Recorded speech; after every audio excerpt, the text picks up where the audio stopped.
আজকে একটা নতুন রেসিপি তোমাদের সাথে শেয়ার করব। সেটা হচ্ছে মাছের ডিমের বড়া।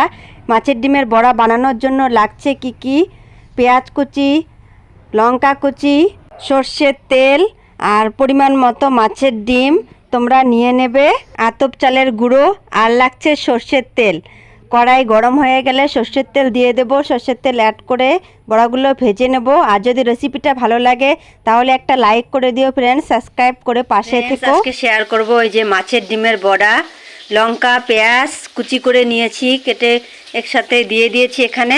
আর এখানে চালের গুঁড়ো একটু অ্যাড করেছি, চালের গুঁড়ো দিলে ভালো হয় সেজন্য চালের গুঁড়ো অ্যাড করলাম। এখন সবগুলো একসঙ্গে ভালো করে মেখে নেব।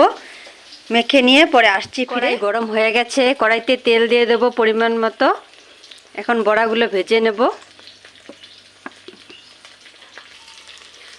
তেল অলরেডি গরম হয়ে গেছে, এখন বড়া দিয়ে দেব, মাছের ডিমের বড়া।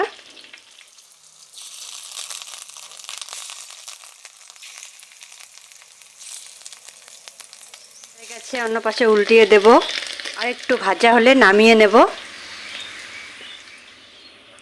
এই যে পকোড়া বানানো কমপ্লিট, মানে মাছের ডিমের বড়া তোমাদেরকে দেখিয়ে দিচ্ছি, দেখো।